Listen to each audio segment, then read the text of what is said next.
J'ai 24 ans et je me suis fixé un objectif, atteindre les 100 000 € avant mes 30 ans. Mais mon objectif, ce n'est pas de courir le plus vite possible après l'argent en sacrifiant ma vie sociale et mes passions. En fait, je cherche à trouver un vrai équilibre qui va me permettre de faire grandir mon patrimoine naturellement, de profiter de l'instant présent, tout en construisant le socle de ma liberté financière. Et dans cette vidéo, je vais te montrer concrètement comment je répartis mon argent, pourquoi j'ai fait ces choix et comment toi aussi tu peux t'en inspirer pour construire ta propre liberté financière. Alors je ne pars pas de zéro, puisque aujourd'hui j'ai déjà un patrimoine de 30 000 €, dont 20 000 € déjà placés et investis. Et donc pour atteindre 100 000 € d'ici à mes 30 ans, je vais devoir générer 70 000 € supplémentaires en l'espace de 6 ans. Les premiers 100 000 € sont les plus difficiles à atteindre, car une fois ces premiers 100 000 € atteints, c'est beaucoup plus facile, en partie grâce aux intérêts composés, de générer les prochains 100 000, puis les suivants, etc., etc. Alors avant même de parler d'investissement, la base, c'est gérer ses dépenses. Chaque mois, je répartis mes sorties d'argent entre mon loyer, mes dépenses quotidiennes, mes abonnements, des loisirs et restaurants, bien entendu, mais aussi la gestion de mon appartement, car oui, j'ai acheté un appartement. Mon idée, c'est de garder un niveau de vie stable, et ce, même si mon salaire augmente. Pourquoi ? Parce que c'est ça qui me permet de dégager plus d'épargne pour investir, et donc atteindre mon objectif plus rapidement. Et c'est un point clé que tu peux appliquer toi aussi. Ce n'est pas parce que ton salaire va augmenter au fil du temps que tu dois obligatoirement augmenter ton niveau de vie et augmenter tes dépenses. Concrètement, si tu évites d'augmenter ton niveau de vie à mesure que ton salaire augmente, tu auras une capacité d'épargne beaucoup plus importante.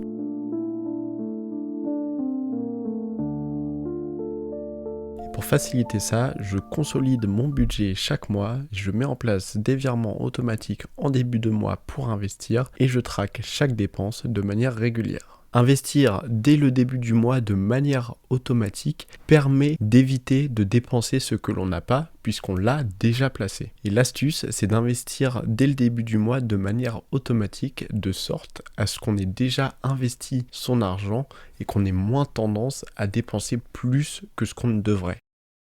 Le premier pilier de ma stratégie, c'est la bourse. Chaque mois, je place le même montant sur mon PEA que j'investis sur des ETF. Pourquoi les ETF ? Parce que ça réplique un indice comme le MSCI World ou le S&P 500, donc tu mises sur la croissance d'un portefeuille d'actions sans avoir besoin de choisir les actions gagnantes une à une. Et au-delà de ça, c'est diversifié, c'est passif et historiquement, ça rapporte. J'applique ce qu'on appelle le DCA pour Dollar Cost Averaging. C'est-à-dire que je place la même somme chaque mois et ce, quoi qu'il arrive. Et donc, peu importe les tendances du marché et même les courbes qui font peur.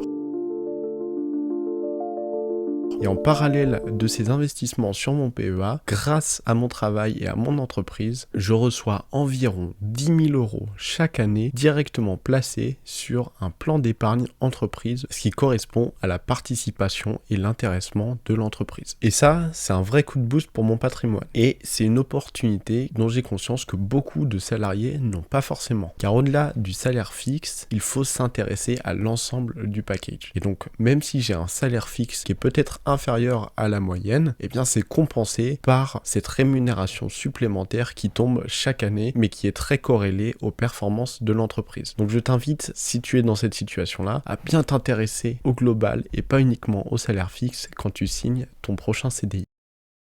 Pourquoi c'est intéressant pour toi aussi ? Parce que la bourse via les ETF, c'est probablement la façon la plus simple et la plus passive de faire travailler ton argent sur le long terme grâce aux intérêts composés. Pour faire simple, les intérêts composés, c'est le fait de réinjecter automatiquement tes plus-values dans ton investissement.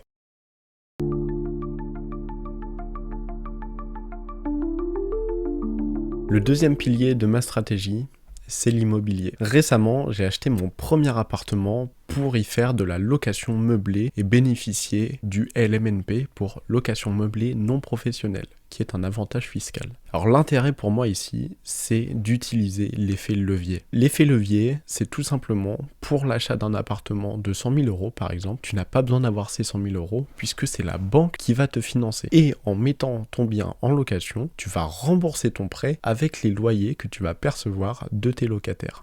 Ce qui veut dire que ton bien est autofinancé. Dans mon cas, le loyer rembourse mon crédit chaque mois et moi, je conserve le bien comme actif. Et en plus, le statut LMNP me permet de bénéficier d'un avantage fiscal et donc de payer moins d'impôts. Donc ce que tu dois retenir, c'est que si tu es en CDI, que tu as des revenus récurrents stables et que tu fais attention à ton budget, tu peux déjà accéder à ton premier investissement immobilier.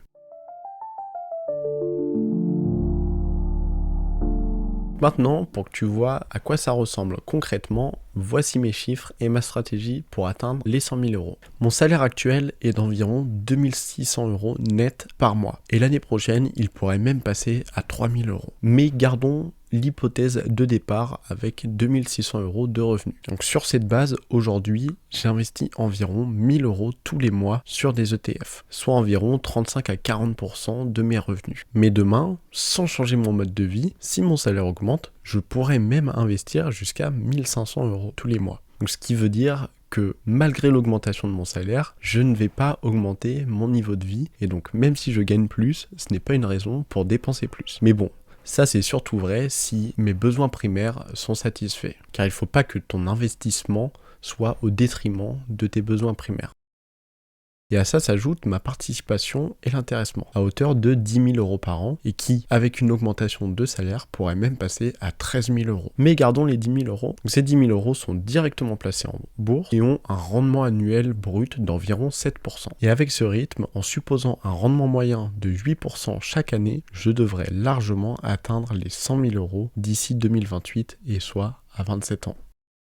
Donc ce qui est important de comprendre, ce n'est pas seulement mes chiffres et le montant total, ce qui peut sembler beaucoup pour certains et très peu pour d'autres. Non, ce qui est important ici, c'est de comprendre le mécanisme. Savoir investir un pourcentage régulier de son salaire, plus bénéficier de primes et d'avantages pour avoir un vrai accélérateur dans ses projections d'investissement.